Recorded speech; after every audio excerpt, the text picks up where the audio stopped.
Hello, everyone. Welcome to another episode of Simply Nerdy. This is Anthony hosting today, and I'm joined by the usual gang. I'm in the everyone. I should have. I'm just going to go on. So, we have a very belated video to make about a topic that's very near and dear to my heart right now. That we are very, very inexcusably tardy on, but we're gonna finally do it anyway. So, the subject is Xenoblade Chronicles 3. The direct and the previews we've seen have made me feel really, really, really good about this. Just a few thoughts from the direct, I guess. First of all, I'm just gonna go straight for the elephant in the room: the combat. Okay, that I think watching that was what really put me over the edge, because I've always been a fan of the combat, even in Xenoblade 2. There was some elements I didn't love as much, but it had some pretty solid combat all the same. But this just looks like the next level in this combat system. Like honestly, I think the biggest thing is the mid-battle character switching. Like the moment the moment they said that was a possibility, I was like, look out, Final Fantasy VII Remake. There's a new sheriff in town. And I know that's probably, people are going to be like, wait, what? You're crazy. That's exactly what they're doing. Yeah. Well, I am, okay? I'm crazy for Xenoblade. Anyway, but, Xenoblade has such wonderfully complex systems. I'm one of those gamers that just loves layers upon layers as long as they're implemented well. And the idea that I would have basically this deeper combat system, maybe not as action-oriented, but still, with all sorts of strategic options, and I have the ability to switch to anyone I like, that's a major deal to me. That's not something they've ever done in any Xenoblade game before. And it just feels like, to me, that this is basically the equivalent of Mario making the jump to 3D when Super Mario 64 came out. That was a paradigm shift for most people who were around at the time. And I'm using a little bit of hyperbole here, because it's not quite to the same level, but it just feels like a major paradigm shift in what options it's going to create for combat. I mean, the strategic options alone are going to be multiplied, so many times. And also, it's just going to stay fresher a lot longer. Like, you're not going to be like, wow, I have these same three arts that I use all the time. If you start getting bored, you just switch to someone else. And then you've got another set of three. And then, of course, there's the master arts that come along, and that expands your repertoire. And then there's also the fusion arts, and then there's the Ouroboros, and we just start piling on just layers of delicious cake that I want to eat. I need to throw in a plug in here for Anthony. It sounds like we're all going to need an Anthony tutorial for this game, because the combat system I was going to go straight over my head. I thought that was something I thought was hilarious when they started releasing gameplay videos for Xenoblade. Anthony already had the system figured out just from watching these short trailers. He's like, I can see all the layers coming together, and the rest of us were like, I just see an RPG combat system. That's what I see. Another one of the things that I think, maybe it won't be as big as it seems, but it's going to be such a quality of life improvement that I'm going to love it anyway, is mid-battle evasion. I love that. Like, first of all, it makes it suddenly a whole lot more active, because, you can... I assume it grants iframes. I imagine... it's even if it doesn't, it would still be very useful for repositioning. Xenoblade has such a position-based combat system that, that in and of itself would still make it a worthwhile addition. But from what I've seen from the footage, it definitely seems like they're evading as well. And that's really cool. Like having a kind of a dodge roll mechanic, so that, if you see some sort of crazy attack coming, and you might have a chance to evade it. And it's not just based on RNG. That's cool. I like that. Class system. Can I just say, Bravely Default vibes coming through major and hard, and that is a very positive thing. Lisa, you have something to say.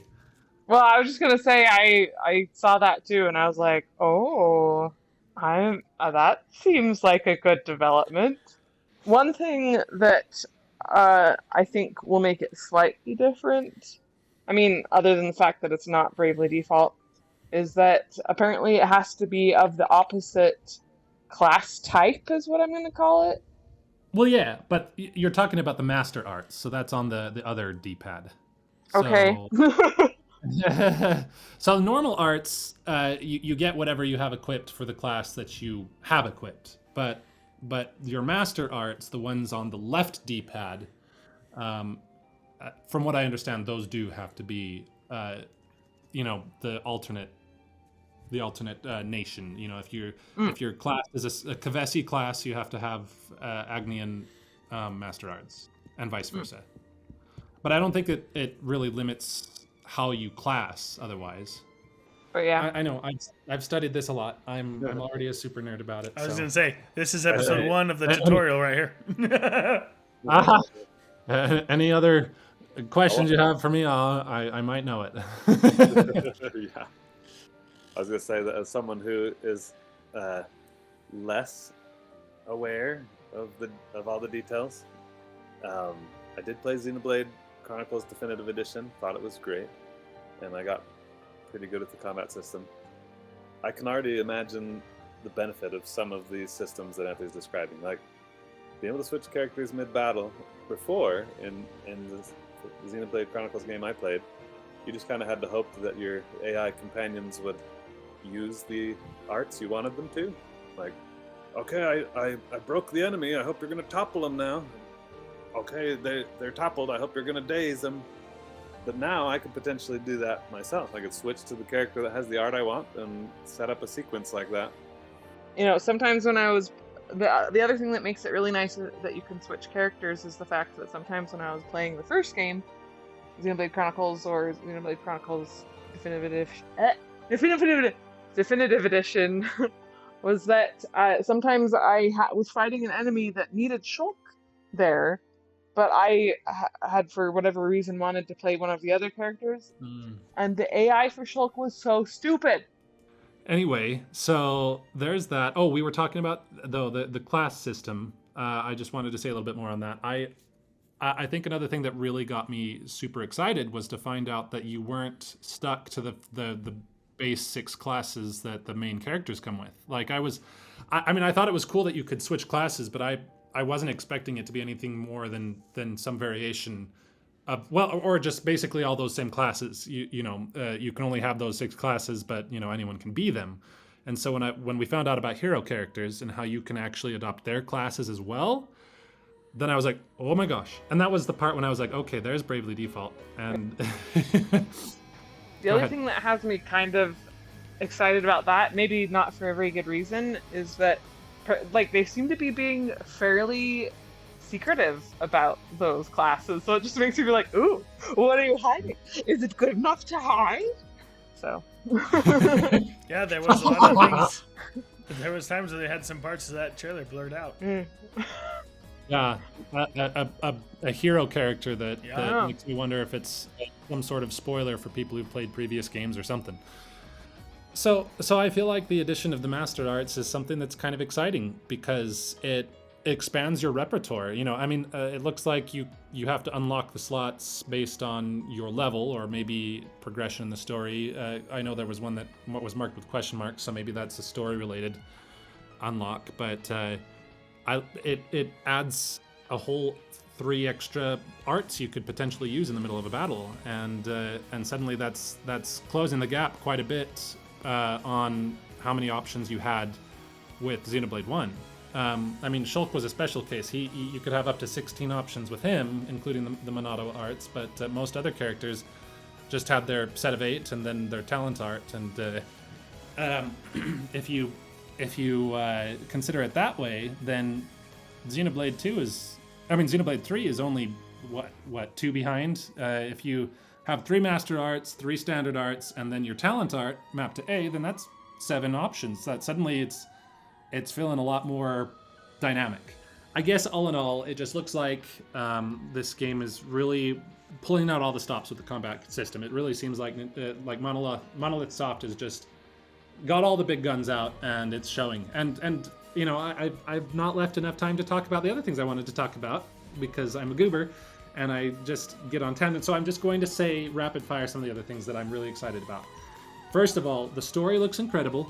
I've heard nothing but good things from the previews we've heard so far. The music sounds incredible. The world looks really amazing. It looks super crisp. I've heard a lot of people saying it looks slightly less detailed than previous games, but it looks like the trade-off they've made has made it so that the world itself, what as is actually shown on screen, looks crisper, and that's what I care about. I don't care how much detail there is if it looks all grainy.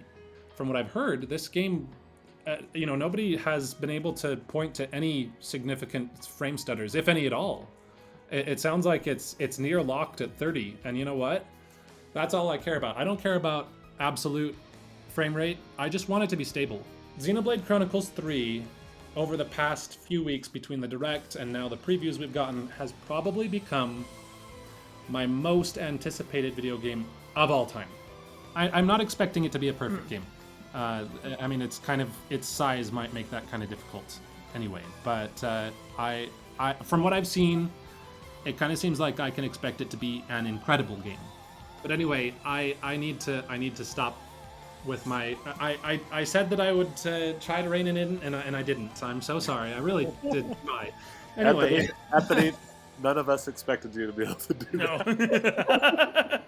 No, we did not. I mean, I guess if my chats were anything to do. Just before we wrap up, could a first timer play Xenoblade Chronicles 3 before any other game? I guess we'll have to. Yeah.